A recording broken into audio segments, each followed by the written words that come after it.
ಚಿಕ್ಕಮಗಳೂರು ಜಿಲ್ಲೆ ಮೂಡಿಗೆರೆ ಬಿಜಿಎಸ್ ಶಾಲೆಗೆ ಆದಿಚುಂಚನಗಿರಿ ಶೃಂಗೇರಿ ಶಾಖಾ ಮಠದ ಶ್ರೀ ಗುಣನಾಥ ಸ್ವಾಮೀಜಿ ಭೇಟಿ ನೀಡಿದರು. ಈ ವೇಳೆ ಇದೇ ತಿಂಗಳ 26, 27ರಂದು ನಡೆಯುವ ಸುವರ್ಣ ಪಟ್ಟಾಭಿಷೇಕ ಅಮೃತ ಘಳಿಗೆ ಶ್ರೀ ಗುರುಪಾದಕ್ಕೆ 108ನೇ ಸುವರ್ಣ ಪುಷ್ಪಾರ್ಚನೆ ನಡೆಯಲಿದ್ದು, ಆ ಕಾರ್ಯಕ್ರಮಕ್ಕೆ ಭಕ್ತರನ್ನ ಆಹ್ವಾನಿಸಿ ಶ್ರೀಮಠದ ಕಾರ್ಯವೈಖರಿಗಳನ್ನು ಪ್ರವಚನದ ಮುಖಾಂತರ ತಿಳಿಸಿದರು.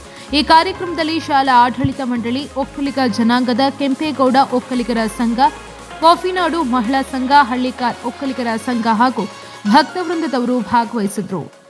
ಅದರಲ್ಲೂ ನಮ್ಮ ಮೂಡಿಗೆರೆ ತಾಲೂಕಿನ ದೊಡ್ಡಪ್ಪಗೌಡರು, ರಾಷ್ಟ್ರಕವಿ ಕುವೆಂಪುರವರು, ಇತ್ತೀಚೆಗೆ ಕೆಲವು ಜನ ದೊಡ್ಡರಂಗೇಗೌಡರು, ಈ ಥರದ ಕೆಲವು ಜನ ಕವಿಗಳು ಈ ಬರವಣಿಗೆಗಳನ್ನು ಬರೆಯುವಂಥ ಕೆಲಸಗಳನ್ನು ಮಾಡ್ತಿರ್ತಕ್ಕಂಥದ್ದು. ಹಾಗಾಗಿ ಆಚುಂಚನಗಿರಿ ಮಹಾಸಂಸ್ಥಾನ ಮಠ ಕೇವಲ 100-200 ವರ್ಷಗಳಲ್ಲಿ ಹುಟ್ಟಿಕೊಂಡಂಥ ಮಠ ಅಲ್ಲ. ಇದು ಸುಮಾರು 2000 ವರ್ಷಗಳ ಇತಿಹಾಸವನ್ನು ಹೊಂದಿದೆ. ನಮ್ಗೆ ಗೊತ್ತೇ ಇಲ್ಲ.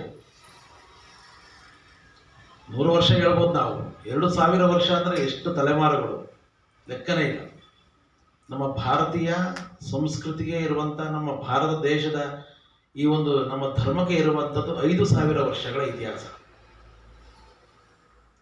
ಆದರೆ ನಮ್ಮ ಈ ಆಚುಂಚನಗಿರಿ ಮಹಾಸಂಸ್ಥಾನಕ್ಕೆ ಮಠಕ್ಕೆ ಇರುವಂಥ ಇತಿಹಾಸ 2000 ವರ್ಷಗಳ ಇತಿಹಾಸ.